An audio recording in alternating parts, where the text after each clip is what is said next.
Berdamai, silahkan. Proses hukum dijalankan sebagaimana mestinya. Jadi tidak ada alasan takut atau tidak, tapi yang pasti klien kami tidak mau damai. Silahkan mekanisme hukum. Disuruh mengajukan proposal pembebasan baru. Ya, jadi begini. Dari kuasa hukum ya, tergugat 1 dan tergugat 2 hadir mewakili klien kami untuk menghadiri sidang mediasi ya, yang kemudian sidang mediasi ini dipimpin oleh Ibu Luciana Apang ya. Jadi pada prinsipnya pada pembicaraan mediasi tadi penggugat menyampaikan isi gugatannya. Tapi ada hal yang menarik. Hakim mediator ada menyatakan bahwa perjanjian itu tidak harus tulisan, bisa lisan. Karena itu pernah terjadi pada saat zaman dulu beliau sebagai di kampung ya gitu.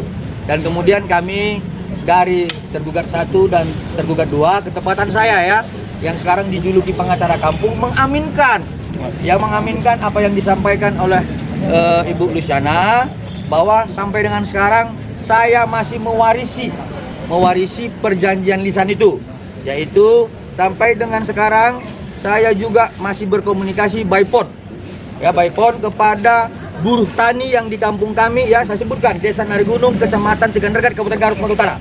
Saya masih berkomunikasi. Saya suruh dia ya, buruh tani itu untuk bercocok tanam ya secara lisan dan sepakat tidak melakukan tekanan kepada buruh tani itu. Ya, sepakat di situ. Artinya ketika kami sepakat maka ada prestasi di situ. Nah, kemudian kami sampaikan bahwa kalau misalkan mediasi itu salah satu unsurnya adalah berdasarkan Perma 1 2016 adalah beretikat baik. Tetapi yang jadi persoalan adalah ketika kami ingin melaksanakan mediasi hari ini, ya kemarin kuasa hukum penggugat ada mendesak ya melalui rekan media juga untuk klien kami segera ya menghadiri panggilan ya, padahal ini kondangan ya sebenarnya undangannya ya. Nah, bukan panggilan tapi undangan ya. Nah, seperti ini. Ya undangan ke Indah. Artinya kalau mau mediasi jangan dong cari-cari kesalahan. Ya seperti itu. Korbannya 2023 katanya. Tetapi lapornya 2025. Lah emangnya sakitnya lama kok sekarang lapor? Ini kan mencari-cari kesalahan. Artinya mediasi dengan rohnya beretikat baik tidak terpenuhi pada hari ini.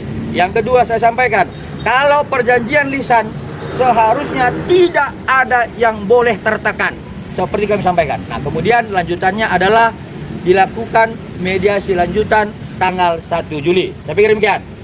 Silakan, rekan Wan. Dokter Agi itu tertekan ya Pak ketika ada kesepakatannya? Itu sudah pasti dia merasa tertekan ya terhadap produknya yang diburuk-burukkan mulai Oktober 2024 dijelek-jelekkan, bahkan ada bahasa yang nanti kita akan buktikan di sidang pidana, kredibilitas dokter akan hancur. Itu kan tekanan. Ada bahasa itu akan disampaikan dalam persidangan Dalam bentuk WA atau telepon? berbentuk WA ya seperti itu. Pak, kalau menurut kami kan ini bukan bukan pemerasan tapi kesepakatan.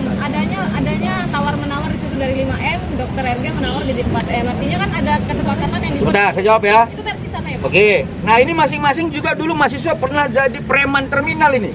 Ya pernah nih, ya. Pada saat mengambil uang diktatnya, dia sering katakan, dia malak orang, malak mahasiswa yang lain.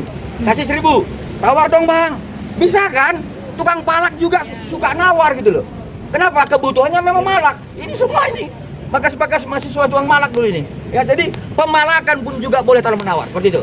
Jadi kalau ada yang tertekan di salah satu pihak dinilai pemerasan. Artinya di situ tidak terpenuhi adanya prestasi, tekanan, pemerasan.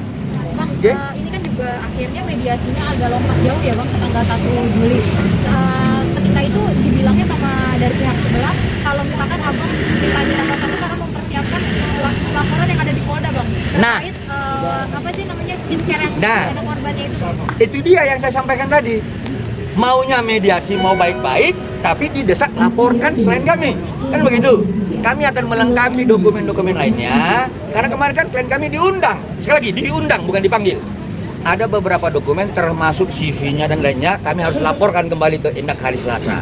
Bukan kami tidak mau, tapi karena memang kami sudah menjanjikan itu. Seperti itu. Tanggal berapa itu Bang mungkin menyerahkan dokumen. Silakan, Pak Robert. Mana Pak Robert? Ya, jadi sesuai dengan permintaan dari Indak kemarin itu, kita dikasih waktu tanggal 24. Jadi kebetulan tadi pihaknya penggugat meminta kita ketemu tanggal 24. Sementara kalau kita datang ke sidang sini tanggal 24, di Indak kita nggak datang, nanti diomongin lagi.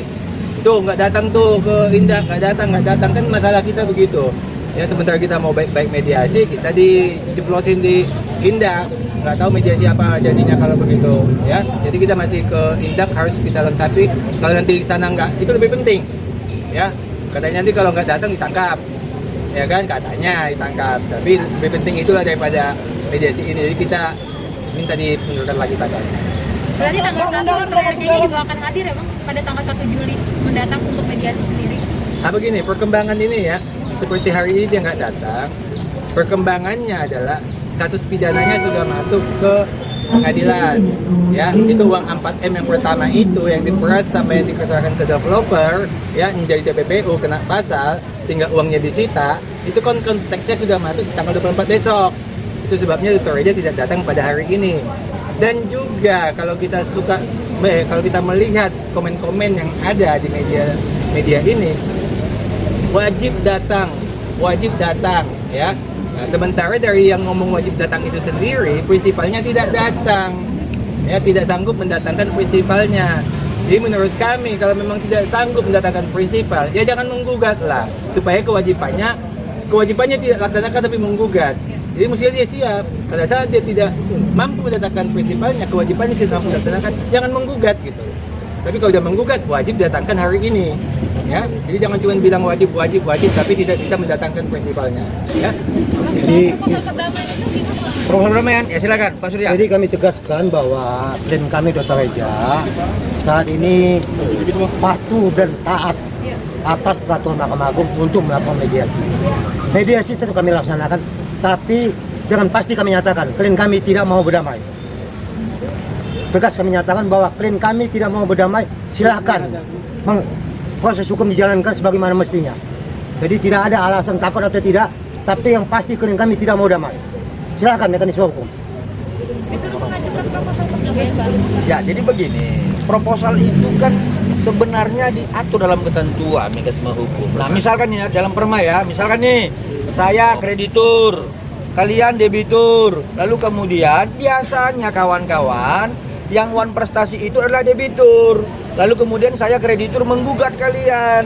Nah, lalu akhirnya adalah di situ proposal untuk menyelesaikan hutang piutang, begitu loh.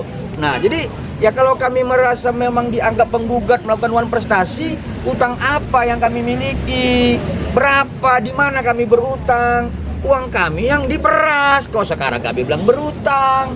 Ini kan aneh jadinya begitu loh. Seperti itu ya.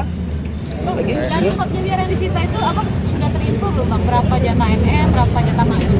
Nah, itu nanti akan dibuka dalam dakwaan ya. Itu kan materi pokok perkara. Yang pasti bahwa terjadinya pergeseran uang 4 miliar itu sudah dilaksanakan sebesar 2 miliar secara transfer dan sebesar 2 miliar secara cash langsung.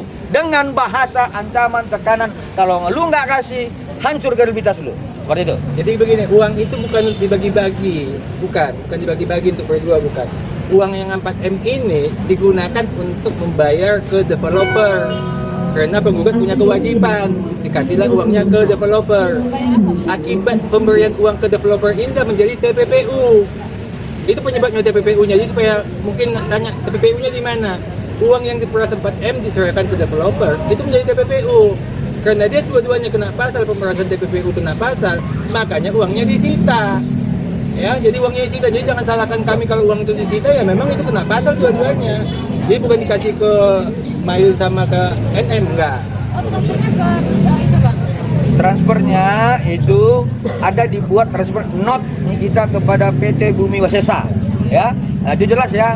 Mungkin penyidik menduga bahwa di situlah terjadinya TPPU, ya. Jadi uang yang diperoleh dari kejahatan kemudian dialihkan kepada sesuatu, itulah TPPU-nya. Seperti itu ya. Yang cashnya tanya nanti saudara kita di persidangan, mau dikemanakan kita nggak tahu. Namanya cash, dibagi sama siapa, dikasih sama siapa, nanti di persidangan akan dibuka. Sini kita membagi kepada siapa. Kalaupun nanti saudara Nikita mau pasang badannya sudah, ya nanti kita buka di persidangan seperti itu. Ya udah, oke bang, oke bang. Cukup.